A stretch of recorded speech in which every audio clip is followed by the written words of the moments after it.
ಕ್ರಿಕೆಟಿಗ ಕೆಸಿ ಕಾರ್ಯಪ್ಪ ಅವರ ವಿರುದ್ಧ ಈಗಾಗಲೇ ಗಂಭೀರ ಆರೋಪವೊಂದು ಕೇಳಿ ಬರ್ತಾ ಇದೆ. ಆ ಒಂದು ಆರೋಪಕ್ಕೆ ಸಂಬಂಧಪಟ್ಟಂತೆ ಈಗಾಗಲೇ ಆರ್ಟಿ ನಗರ ಪೊಲೀಸ್ ಠಾಣೆಯಲ್ಲಿ ಒಂದು ದೂರು ಕೂಡ ದಾಖಲಾಗಿದೆ. ಸದ್ಯ ಆರೋಪ ಮಾಡ್ತಾ ಇರುವಂತಹ ಯುವತಿ ನಮ್ಮ ಜೊತೆ ಇದ್ದಾರೆ, ಬನ್ನಿ ಮಾತನಾಡಿಸ್ತಾ ಹೋಗ್ತೀನಿ. ಮೇಡಮ್, ನಿಮ್ಗೂ ಅವ್ರಿಗೂ ಸ್ಟಾರ್ಟಿಂಗ್ ಪರಿಚಯ ಹೇಗಾಯ್ತು, ಎಲ್ಲಾಯ್ತು, ಎಲ್ಲಿ ಮೀಟ್ ಮಾಡಿದ್ರು? ಇನ್ಸ್ಟಾಗ್ರಾಮ್ ಅಲ್ಲಿ ಪರಿಚಯ ಆಗಿದೆ ಮ್ಯಾಮ್. ಫಸ್ಟ್ ಅವರು ನನಗೆ ಮೈಸೂರಲ್ಲಿ ಅವರು KPL ಅಂತ ಟೂರ್ನಮೆಂಟ್ ಆಡ್ತಾ ಇದ್ರು ಆ ಟೈಮ್ ಅಲ್ಲಿ. ಸೊ ಅವ್ರು ನನ್ಗೆ ಹೇಳಿದ್ರು ಮೈಸೂರ್ಗ್ ಬಾ, ನಾವು ಅಲ್ಲಿಯೇ ನಾನು ಮೀಟ್ ಆಗೋಣ ಅಂತ. ನಾನು ಮೈಸೂರ್ ನನ್ಗೂ ಇತ್ತು ನನ್ ಬೇರೆ ಫ್ರೆಂಡ್ಸ್ ಎಲ್ಲ ಇದೆ, ಸೊ ಇದ್ರೆ ನಾನು ಬರ್ತೀನಿ ಅಂತ. ಬಟ್ ನಾನು ಹೋಗ್ಲಿಲ್ಲ, ಬಿಕಾಸ್ ಅದಾಗ್ಲಿಲ್ಲ ಪಾಸಿಬಲ್. ಮತ್ತೆ ಅವ್ರು ಬ್ಯಾಂಗ್ಳೂರ್ ಬಂದ್ಮೇಲೆ ಕಾಂಟ್ಯಾಕ್ಟ್ ಮಾಡಿದ್ರು, ಓಕೆ ಲೆಟ್ಸ್ ಮೀಟ್ ಅಂತ. ಸೊ ನಾನು ಅವ್ರ ಫ್ರೆಂಡ್ ಫಸ್ಟ್ ಹೇಳಿದ್ರು ನಾವು ಹೆನ್ನೂರ್ ಬಿಗ್ ಬ್ರೂಸ್ಕಿ ಹತ್ರ ಮೀಟ್ ಆಗೋಣ ಅಂತ. ಅದಾದ್ಮೇಲೆ ಇಲ್ಲ, ನನ್ನ ಫ್ರೆಂಡು ಇಲ್ಲೇ ಫ್ಲಾಟ್ ಇದೆ, ನಾವು ಅಲ್ಲಿ ಮೀಟ್ ಆಗೋಣ ಅಂತ. ಸೊ ನಾನು ಅಲ್ಲಿ ಮೀಟ್ ಆಗಿದ್ದೀನಿ ಫಸ್ಟ್ ಟೈಮ್ ಅವ್ರಿಗೆ. ಅಷ್ಟು ಚೆನ್ನಾಗಿದ್ದು ಈ ರೀತಿಯಾಗಿ ಗಲಾಟೆ ಪೊಲೀಸ್ ಸ್ಟೇಷನ್ ಬಿಟ್ಲಿ ಯಾಕೆ ಹೋದ್ರಿ ಅಂತ ಏನ್ ಹೇಳ್ತಾ ಇದಾರೆ ಅವರು ಅಂತ? ಮೇಡಮ್, ನನ್ಗೂ ಅರ್ಥ ಆಗ್ತಾ ಇಲ್ಲ. ಫಸ್ಟ್ ಅವ್ರು ನನ್ನ ಚೀಟ್ ಮಾಡಿದ್ರು. ಅವ್ರು ಹೇಳ್ತಾರೆ ನನ್ ಬ್ರೇಕಪ್, ನಿನ್ಗೆ ಎಲ್ಲ ಬೈಟ್ಸ್ ಕೊಡೋಕೆ ಹೇಳಿದ್ರು ನಾವು ಬ್ರೇಕಪ್ ಆಗಿದೆ ಅಂತ. ಮತ್ತೆ ಯಾಕೆ ನನ್ನ ಅಹಮದಾಬಾದ್ ಕರ್ಕೊಂಡು ಹೋಗು, ನಾನು ಅವ್ರ ವೈಫ್ ಅಂತ ಟ್ರೀಟ್ ಮಾಡ್ಕೊಂಡು ನನ್ನ ಚೆನ್ನಾಗಿ ನೋಡ್ಕೊಂಡು ಐ ಲವ್ ಯು, ನನ್ನ ಪೇರೆಂಟ್ಸ್ಗೆ ಅಪಾಲಜಿ ಕೊಟ್ಟಿದ್ದಾರೆ, ಅದೆಲ್ಲ ಯಾಕೆ ಮೇಡಮ್? ಮೇಡಮ್, ನೀವು ಡಿವೋರ್ಸ್ ಆಗಿರೋಂತ ವಿಚಾರ ಅವ್ರಿಗೆ ಹೇಳಿರ್ಲಿಲ್ವಾ? ಹೇಳಾದ್ಮೇಲೆ ಏನೇನಾಯ್ತು? ಮ್ಯಾಮ್, ಫಸ್ಟ್ ಡೇ ಮೀಟ್ ಆಗದೆ, ಫಸ್ಟ್ ಡೇ ಈ ಡಿವೋರ್ಸ್ ವಿಷಯ, ಈ ಅಮೃತಹಳ್ಳಿ ಪೊಲೀಸ್ ಸ್ಟೇಷನ್ ಅಲ್ಲಿ ಏನ್ ಕಂಪ್ಲೇಂಟ್ ಆಗಿದೆ ಎಲ್ಲ ವಿಷಯ ಮ್ಯಾಮ್ ಅವ್ರಿಗೆ ನಾನು ಫಸ್ಟ್ ಡೇ ಅಲ್ಲಿಯೇ ಹೇಳಿದ್ದೀನಿ. ಅದ್ರಲ್ಲಿ ಏನು ನಾನು ಹೈಡ್ ಮಾಡಿಲ್ಲ ಅವ್ರ ಜೊತೆ. ಅವರ ಪ್ರಪೋಸಲ್ ನೀವ್ ಯಾವಾಗ ಒಪ್ಕೊಂಡ್ರಿ? ಯಾಕೆಂದ್ರೆ ಅವ್ರಿಗೆ ಆಲ್ರೆಡಿ ಗರ್ಲ್ ಫ್ರೆಂಡ್ ಇದ್ದಾರೆ ಅಂತ ಅವರೇ ಹೇಳಿದ್ರು ಅಂತ ಹೇಳಿದ್ರಿ. ಸೊ ಯಾವಾಗ ಒಪ್ಕೊಂಡ್ರಿ? ಒಪ್ಕೊಳ್ಳೋದಕ್ಕಿಂತ ಮುಂಚೆ ನೀವು ಯೋಚನೆ ಮಾಡಿಲ್ವಾ? ಒಪ್ಕೊಳ್ಳೋದಕ್ಕೆ ಏನ್ ಕಾರಣ ಅಂತ ಹೇಳಿ? ಸೊ ಅವ್ರು ಹೇಳಿದ್ರು ಮೆಸೇಜಸ್ ಅಲ್ಲಿ. ಮತ್ತೆ ಮೀಟ್ ಆಗಕ್ಕೆ ಇಲ್ಲ, ನನ್ ಗರ್ಲ್ ಫ್ರೆಂಡ್ ಎಲ್ಲ ಇಲ್ಲ. ಅವ್ರ ಫ್ರೆಂಡ್ಸ್ ಎಲ್ಲ ಹತ್ರ ಸಹ ಅದೇ ಹೇಳಿದ್ರು, ಗರ್ಲ್ ಫ್ರೆಂಡ್ ಎಲ್ಲ ಇಲ್ಲ, ಬ್ರೇಕಪ್ ಆಯ್ತು, ಅದು ತುಂಬಾ ಉದ್ದ ರಿಲೇಶನ್ಶಿಪ್ ಇತ್ತು, ಅದಕ್ಕೋಸ್ಕರ ಏನಾದ್ರು ಲೈಕ್ ನಾನ್ ಎಲ್ಲ ಪಬ್ಲಿಕ್ ಮಾಡಿಲ್ಲ, ಬಟ್ ಬ್ರೇಕಪ್ ಆಯ್ತು. ಅಂಡ್ ನನ್ಗೆ ನಿಮ್ ಮೇಲೆ ತುಂಬಾ ಪ್ರೀತಿ ಇದೆ, ಇಷ್ಟ ಇದೆ, ನೀನ್ ಎಷ್ಟು ಬ್ರೇವ್ ಆಗಿದ್ಯಾ, ಇದೆಲ್ಲ ಆ ತರ ಎಲ್ಲ ಹೇಳ್ಕೊಂಡು ಮತ್ತೆ ನೆಕ್ಸ್ಟ್ ಡೇನೆ ಅವ್ರ ಮನೆಗ್ ಕರ್ಕೊಂಡು ಹೋದ್ರು ನಾಗಸಂದ್ರಲ್ಲಿ ಅವ್ರು ಅಣ್ಣನ ಮೀಟ್ ಮಾಡ್ಸಕ್ಕೆ, ಆ ತರ. ಸೊ ಡೌಟೇ ಬಂದಿಲ್ಲ ಮೇಡಮ್. ಡೌಟ್ ಮಾಡೋಕ್ ಏನ್ ಯಾವ ತರ ರೀಸನ್ ಇರ್ಬೋದು ನೀವೇ ಹೇಳಿ? ಏನ್ ರೀಸನ್ ಇದಿಲ್ಲ. ನನ್ ಕಮ್ಯುನಿಟಿ ಅವರು ಮಸ್ಟ್ ಒಂದು ನೋನ್ ಕ್ರಿಕೆಟರು, ಯಾಕೆ ಆ ತರ ಅವ್ರು ಮಾಡ್ತಾರೆ ಅಂತ ನನ್ಗೆ ಏನು ನಾಪ್ಕನೆ ಬಂದಿಲ್ಲ ಮೇಡಮ್.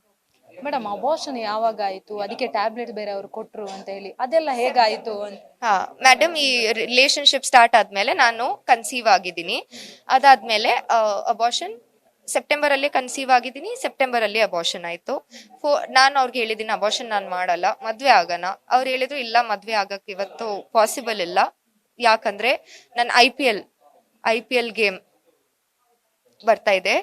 ಸೊ ಇವತ್ ನಾನ್ ಮದ್ವೆ ಆಗಕ್ ಆಗಲ್ಲ, ಕ್ರಿಕೆಟ್ ಮೇಲೆ ಎಫೆಕ್ಟ್ ಬರುತ್ತೆ. ಬಟ್ ನೀನ್ ಟೆನ್ಷನ್ ತಗೊಳ್ಬಾರ್ದು, ನಿನ್ಗೆ ಬೇಬಿ ಬೇಕಂದ್ರೆ ನನ್ಗೂ ಬೇಕು, ನಾನ್ ಏನಾದ್ರೂ ಸೆಟ್ಟಿಂಗ್ ಮಾಡ್ತೀನಿ. ಬಟ್ ಪೇರೆಂಟ್ಸ್ ಕೇಳ್ಬಾರ್ದು, ಅವ್ರು ತುಂಬಾ ನೋವಾಗುತ್ತೆ, ಈ ತರ ಎಲ್ಲ ಮಾಡ್ಬಾರ್ದು, ನಂದು ಮರ್ಯಾದೆ ಹೋಗುತ್ತೆ ಅಂತ. ನಾನು ಅವ್ರನ್ನ ಟ್ರಸ್ಟ್ ಮಾಡ್ಕೊಂಡು, ಕಂಪ್ಲೀಟ್ ಆಗಿ ಟ್ರಸ್ಟ್ ಮಾಡ್ಕೊಂಡು, ನಾನು ಇವತ್ತು ಹೇಳ್ತೀನಿ, ಫುಲ್ ನಾನು ಏನೆಲ್ಲ ಮಾಡಿದ್ದೀನಿ ಅಲ್ಲ, ಒಂದು ಲವ್ ಅಲ್ಲಿ ಬ್ಲೈಂಡ್ ಆಗಿ ಟ್ರಸ್ಟ್ ಮಾಡಿದ್ದೀನಿ. ನನ್ಗೂ ಆಗುತ್ತೆ, ಇವತ್ ನನ್ಗಾಗುತ್ತೆ. ನಾನು ಯಾಕೆ ಇಷ್ಟೆಲ್ಲ ರೆಡ್ ಫ್ಲಾಗ್ಸ್ ಅವಾಯ್ಡ್ ಮಾಡಿದೀನಿ ಅಂತ, ಬಟ್ ನನ್ಗೆ ಟ್ರಸ್ಟ್ ಇತ್ತು ಮೇಡಮ್. ಈಗ ನಿಮ್ಮ ಮುಂದಿನ ಹೋರಾಟ ಯಾವ ರೀತಿಯಾಗಿದೆ ಇರುತ್ತೆ ಅಂತ ಹೇಳಿ? ನನ್ನ ಆಪ್ಷನ್ ತನಕ ನಾನು ನಿನ್ಗೆ ಇವತ್ತು ಮೆಸೇಜ್ ತೋರಿಸಿದೀನಿ. ನಾರ್ಮಲ್ ಆಗಿ ಕಾನ್ವರ್ಸೇಷನ್ಸ್ ಆಗ್ತಾ ಇರೋತ್ತು.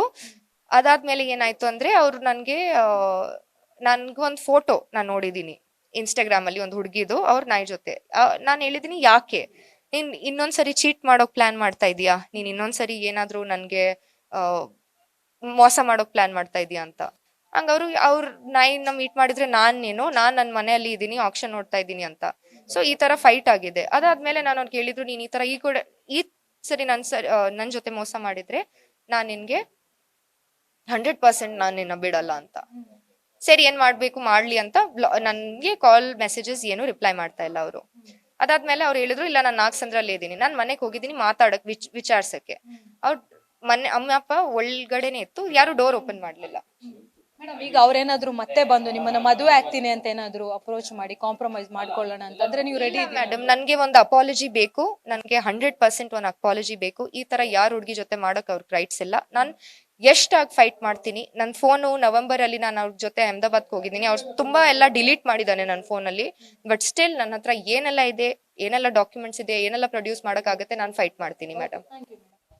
ಇದಿಷ್ಟು ನೊಂದ ಯುವತಿಯ ಮಾತು. ಅಂದ್ರೆ ಈ ವಿಚಾರಕ್ಕೆ ಸಂಬಂಧಪಟ್ಟಂತೆ ನಾನು ನನ್ನ ಹೋರಾಟವನ್ನ ಮುಂದುವರಿಸ್ತೀನಿ. ಈಗಾಗಲೇ ಮೊಬೈಲ್ ನಲ್ಲಿರುವಂತಹ ಒಂದಷ್ಟು ಸಾಕ್ಷಿಗಳನ್ನ ಡಿಲೀಟ್ ಮಾಡುವಂತಹ ಕೆಲಸವನ್ನ ಕೂಡ ಮಾಡಿದ್ದಾರೆ. ಆದ್ರೆ ಒಂದಷ್ಟು ಪ್ರೂಫ್ಗಳು ನನ್ನ ಬಳಿ ಇರೋದ್ರಿಂದ ಅದರ ಮುಖಾಂತರ ನಾನು ಹೋರಾಟವನ್ನ ಮುಂದುವರಿಸ್ತೀನಿ ಅನ್ನೋ ಮಾತನ್ನ ಹೇಳ್ತಾ ಇದ್ದಾರೆ.